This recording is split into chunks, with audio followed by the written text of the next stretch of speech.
ये मरे हुए पे राजनीति करते हैं, इनका एजेंडा यही है। औरंगजेब का जो मुद्दा है सबसे पहले उठाया जाएगा। औरंगजेब बहुत साल पहले मर चुका है, लेकिन उसको जिंदा क्यों किया जा रहा है बार बार? अब औरंगजेब के कब्र तोड़ने की बात हो रही है और कुछ नहीं है। ये केवल औरंगजेब औरंगजेब औरंगजेब रट के ये माला जप रहे हैं। इस समय वो उनके ईश्वर हो गए औरंगजेब जैसे। कब्र से उठा लोगे औरंगजेब को तो कुछ होगा। अगर उठाना है कब्र से तो उनको बड़ा जो जलियांवाला बाग काम किए थे। ये सरकार झूठ वाली सरकार है, झूठ पर आधारित सरकार है। औरंगजेब औरंगजेब औरंगजेब औरंगजेब इस मुद्दे को अब ठंडा नहीं होने दिया जा रहा है। 300 साल पुराना नाम औरंगजेब आज भी उसको क्यों लिया जा रहा है? उसकी कब्र को तोड़ना क्या सही है या गलत? तमाम लोग हमारे साथ बात करने के लिए मौजूद हैं, उनसे ये जानने की कोशिश करेंगे। नागपुर में जिस तरीके से औरंगजेब की कब्र को हटाने की बात कही जा रही है, वहां पे दंगा भी हो गया। इस मामले को लेकर कैसे देखते हैं? आपने एक फिल्म आई थी अभी थोड़े दिन पहले सलमान की, टाइगर अभी जिंदा है। मुझको लगता है कि भाजपा वालों के लिए औरंगजेब आज भी जिंदा है। उसको कब्र से बाहर निकाल के क्या राजनीति करेंगे ये देश को समझ में आ रहा है। मुझे नहीं लगता कि एक जो दिवंगत हो चुके हैं उन्हें आज ये जिंदा साबित करते हैं कि औरंगजेब अभी जिंदा है। कम से कम भारतीय जनता पार्टी के लिए तो जिंदा ही है औरंगजेब, क्योंकि ये उसी मरे हुए लोगों पर, चाहे कुरूप शासक हो, चाहे शासक हो, चाहे कोई हो, ये मरे हुए पे राजनीति करते हैं। इनका एजेंडा यही है। तो बाकी का और कोई सवाल हो तो बताइए। एजेंडा यही है, औरंगजेब को आप लोग मरने नहीं दे रहे हैं, कह रहे हैं।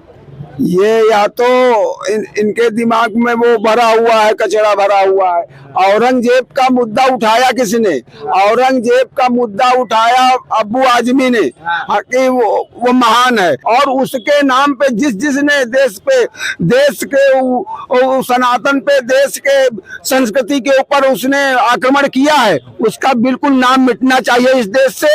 इस देश में औरंगजेब का नाम मिट जाना चाहिए, लेकिन ले खुद भी रहे। मैंने कहा ये बिल्कुल सही है। उसको अब्बू आजमी ने कहा, क्यों नहीं इन्होंने नजरअंदाज किया?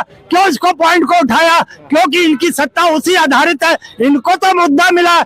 ऐसे अब्बू आजमी जैसे कोई भी आदमी अगर इस तरीके का कोई बयान देता है किसी राजे महाराजे का, वो मुगल से ताल्लुक रखता हो, तो इनको तो एजेंडे में कब्र भी हटा दी जाएगी नागपुर से। बिल्कुल उसकी एक एक निशानी को हटा दी जाएगी। भारतीय जनता की निशानी हटा दीजिए, ताजमहल हटा दीजिए, लाल किला हटा दीजिए, सब हटा दीजिए। ताजमहल में पैसा, ये देखो ये कब्रें यहाँ बना दोगे, कब्रें जहाँ पाओगे तो रोड के ऊपर बना दोगे। कब्रिस्तान अलग होता है, कब्रिस्तान और उसके लिए वो होगा जहाँ अगर मज़ारे हैं, मस्जिदें हैं, तो मंदिर भी है ना।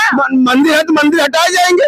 मंदिर कौन सी है? कब्रें वो भी हटा दीजिए। मंदिर हर रोड पे है, मंदिर पे सब है। और सुनिए, देश में इतने बड़े बड़े मुद्दे हैं, मतलब देश में इतने बड़े मुद्दे, वो नहीं दिखाया जाएगा, लेकिन औरंगजेब का जो मुद्दा है सबसे पहले उठाया जाएगा। औरंगजेब बहुत साल पहले मर चुका है, लेकिन उसको जिंदा क्यों किया जा रहा है बार बार? 300 साल पुरानी बातों को आप उठा रहा है। सपा ने इसको जिंदा किया, सपा के विधायक ने, सपा के लोग, महाराष्ट्र की इकाई के अध्यक्ष ने उसको जिंदा किया। आज तक उठा। बीजेपी की सरकार है तो हिंदू खतरे में आ गया। इससे पहले हिंदू तो था ही नहीं। हिंदू तो मुस्लिम बन रहा था, कन्वर्ट हो रहा था। क्या हिंदू तब भी था? हिंदू तब था। किस तरह था? तो कश्मीर में देखा था किस तरह था।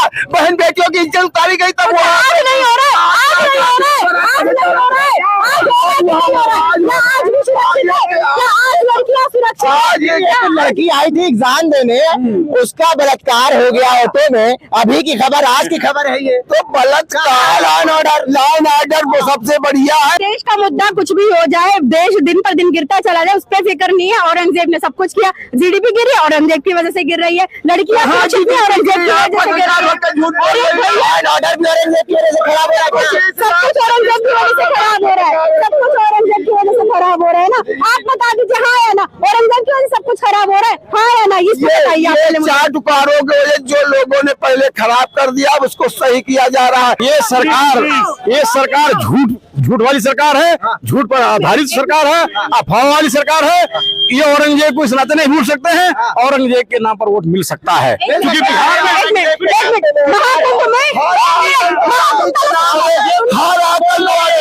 औरंगजेब की अंदर आत्मा प्रवेश कर चुकी है।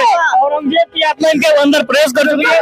वही आत्मा देख लिया क्या आपने? घुस के अंदर देख लिया क्या? माननीय अखिलेश यादव की पीडीए के नारे के तहत जिस तरह समाज का दलित और संख्या पिछड़ा वर्ग मजबूती से समाजवादी पार्टी की धर्मनिरपेक्षता के साथ लामबंद होकर के खड़ा हो रहा है, उससे घबराई हुई भारतीय जनता पार्टी, भारतीय जनता पार्टी का उससे घबराई हुई भारतीय जनता पार्टी जब ये देखी कि अब हिंदू मुसलमानों के नाम पर वोट नहीं मिल रहा, तो हमारे पार्टी के नेता माननीय अबू आजमी साहब ने कहा, उन्होंने बयान दिया मगर सदन में माफी मांग लिए। जब माफी मांग लिया जाता है वो मुद्दा खत्म हो जाता है। घूम रहे भैया, क्या है मुद्दा अभी जिंदा रखे हो? 300 साल भी औरंगजेब जिंदा है क्या? ये कह रहे टाइगर अभी जिंदा था, वैसे औरंगजेब अभी जिंदा है? नहीं, क्योंकि इन लोग के अंदर औरंगजेब की आत्मा प्रवेश कर चुकी है, वही बोल रहे हैं और वही ये लोग नीति अपनाना चाहते हैं। मगर महंगाई, बेरोजगारी और बढ़ता भ्रष्टाचार औरंगजेब करवा रहा है क्या साहब? नहीं, देखिए, महंगाई है, ना बेरोजगारी है, ना भ्रष्टाचार है। ठीक, पहली बात, अभी आपने देखा MSc के माध्यम से करोड़ों युवाओं को नौकरी देने का काम भारतीय जनता पार्टी ने किया। 7.5 लाख सरकारी नौकरियां देने का काम किया है। सपना में दिया था, सपना में दिया है क्या? सपना में दिया है क्या? इनका जवाब दीजिए आप। सरकारी आंकड़ा देखिए, नौकरी तो कहीं भी नहीं है। 7 साल में 70 पेपर लीक हो गई। अब औरंगजेब में आ जाइए। औरंगजेब ने पूरा इतिहास उठा के देख लिया, 15 मंदिर तोड़े हैं और 100 मंदिर को दान दिया गया। द फरमान औरंगजेब में डॉक्टर पांडे ने लिखा है, उसमें कामाख्या का मंदिर है, उज्जैन का मंदिर है, वृंदावन की कृष्णा मंदिर है, सबको दान दिया। 100 मंदिरों को दान दिया है। हम मानते हैं कि ये आक्रमणकारी था, मंदिर तोड़वाई बता रहे हैं आप, कह रहे दान दिया है। सुनिए, वो आक्रमणकारी अगर होता तो उसकी सेना में ना ही जसवंत सिंह होते, ना जय सिंह होते, ना रघुनाथ होते। वो कौन थे? ये टोडरमल के पोते थे रघुनाथ। और 20% हिंदू राजा थे इनके शासन में। जब ये आए उसके बाद ये 33% हो गए। अगर औरंगजेब हिंदू विरोधी होता तो 49 साल राज किया था, कोई हिंदू बचता नहीं, कोई मंदिर बचता नहीं। वो हिंदू विरोधी नहीं था, पर उग्र जरूर था। मैं मानता हूँ उग्र विरोधी नहीं था, कह रहे हैं आप। कोई जवाब आप दीजिए। आप कह रहे हैं कि हिंदू विरोधी था। ये जो अपने भाई का नहीं हुआ, जो अपने परिवार का नहीं हुआ, वो किसी का नहीं हो सकता है। औरंगजेब क्रूर था, मंदिरों को लूटा और पूरे ये जो कह रहे दान के रात लूटा। इनको इतिहास पढ़ के इतिहास पढ़िए ना। मैं तो बुक का नाम बता रहा हूँ, फरमान औरंगजेब डॉक्टर पांडे के नाम है। दान तो अतीक अहमदों करता था और दान तो वो मुख्तार अंसारी भी करता था। सबको लूटता था, 2-4 लोगों को दान कर देता था। इनकी यही करनी है, अंतर है। वो दानी तो आज भी कृष्ण मंदिर वृंदावन में उनकी सोना के वो चलते हैं। आप जाके पता करिए। हम ये नहीं बोल रहे कि उग्र नहीं था, उग्र तो बहुत था। राजा सब उग्र होते हैं। राजा अपने माँ बाप को मार के, बेटे को मार के, वो हम राजा के विरोध हैं। अगर 3 मंदिरों को दान करा, आप बताइए इनको साथ के साथ। देखिए, एक तो पहले नाम आसाम में कामाख्या मंदिर है, क्या मंदिर में दान करा। दूसरा विश्वनाथ मंदिर है, तीसरा वो महाकाल का उज्जैन मंदिर है और कृष्ण जी का वृंदावन मंदिर है। इसके अलावा 100 और है, आप उसमें पढ़ लीजिए। मंदिर है जो आपने गिना, सुनिए। यही लूटे थे, यही लूट के यही दान करोगे, यही लूट के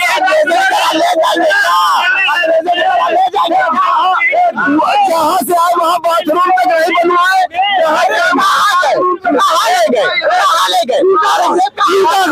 लूटा कौन?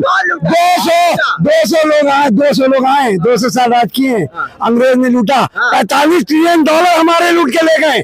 उन पर बात नहीं होगी। लॉर्ड कॉर्नवालिस का मकबरा उत्तर प्रदेश में उठाओ, लॉर्ड एडविन का मकबरा हिमाचल प्रदेश में उठाओ, लॉर्ड जनरल का मकबरा वेस्ट बंगाल में उखाड़ दो ना।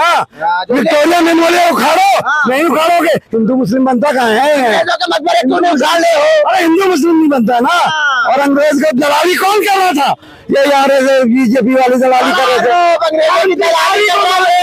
भगत सिंह को मार दिया, उसके खिलाफ कोई आवाज नहीं उठ रही है। और रहा शिवाजी के बाद, शिवाजी महान थे। शिवाजी, अशोक और अकबर, ये 3 राजा हुए जिनको मैं महान मानता हूँ। औरंगजेब को नहीं मानता हूँ मान, औरंगजेब उग्र था। और राजा का यही होता है। हर्षदेव ने मंदिर तोड़ा था, हरदेव ने मंदिर तोड़ा था। और फीचर एंड स्टोन में साफ लिखा गया है कि हिंदू राजा ने कहा था आप मंदिर तोड़िए, विश्वनाथ मंदिर, क्योंकि अनैतिक काम हो रहा था, वो पवित्र नहीं रह गया, इसलिए तोड़ा गया। आप इतिहास पढ़िए। और आपको एक और बात बता दे रहे हैं कि जो ये अंग्रेज थे, जो हमारे पूरे क्रांतिकारी को मार दिए, आज उस पर बात नहीं होती। ठीक है, इनसे भी बात कर लेते हैं। 300 साल बाद भी औरंगजेब ये कह रहे हैं जैसे टाइगर अभी जिंदा था वैसे औरंगजेब अभी जिंदा है। उसकी कब्र को तोड़वाना क्या सही है या गलत है?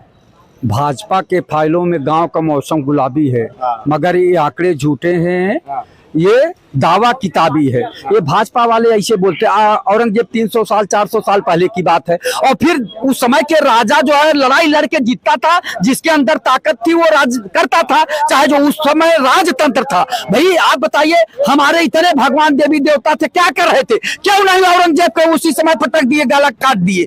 औरंगजेब 1-2 को मारा तो भगवान ने हमारे क्यों नहीं? जब इतने करोड़ इतने लाख हमारे देवी देवता थे, वो क्या कर रहे थे? क्यों नहीं उसका जो है जान ले लिए? लेकिन नहीं, उस समय तो राजतंत्र था, जो भी राजा लड़े। यहाँ आज भी मैं देखता हूँ जितने जमींदार थे, एक जमींदार के उसमें दूसरा जमींदार हस्तक्षेप करके अपनी जमीन बढ़ाया। उसी तरह से उस समय के जो भी राजा हुए उस तरह के हुए, तो आक्रांता था, मानता हूँ।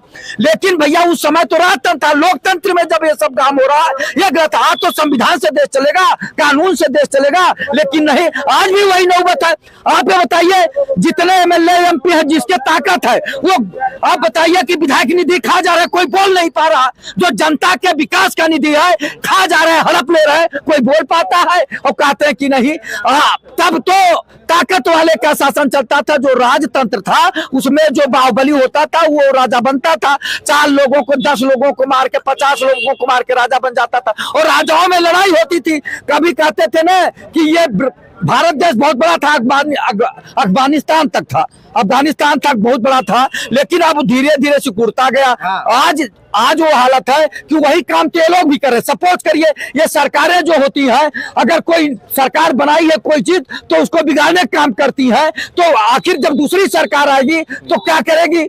जो ये खराब कर रहे हैं तो वो भी खराब करेंगे। ये जनता का नुकसान है। सबसे पहले तो ये जो भ्रष्टाचारी है, इनकी संपत्ति जब्त करें। सीधा सा सवाल ये है कि औरंगजेब की कब्र खोदना क्या सही है या गलत? और जो मौजूदा मुद्दे हैं उस पर बात नहीं हो। देखिए, यहाँ चिकित्सा, शिक्षा, रोजगार, भ्रष्टाचार, महंगाई से ध्यान हटाने के लिए अब औरंगजेब के कब्र तोड़ने की बात हो रही है, और कुछ नहीं है। ये केवल औरंगजेब औरंगजेब औरंगजेब रट के ये माला जप रहे हैं इस समय। वो उनके ईश्वर हो गए औरंगजेब जैसे भारतीय जनता पार्टी वालों के लिए, कि वही उनको सत्ता पे पहुंचाएंगे, वही उनको सत्ता पे पहुंचाएंगे। नहीं तो औरंगजेब 300 साल पहले कब्र में चला गया, तो क्या करें? नाम नहीं लिया जा रहा है जितना औरंगजेब का नाम लिया जा रहा है। जो यहाँ जैसे औरंगजेब की चाटुकारिता करते थे, वैसे अभी भी लोग यहाँ पे हैं, मौजूद हैं।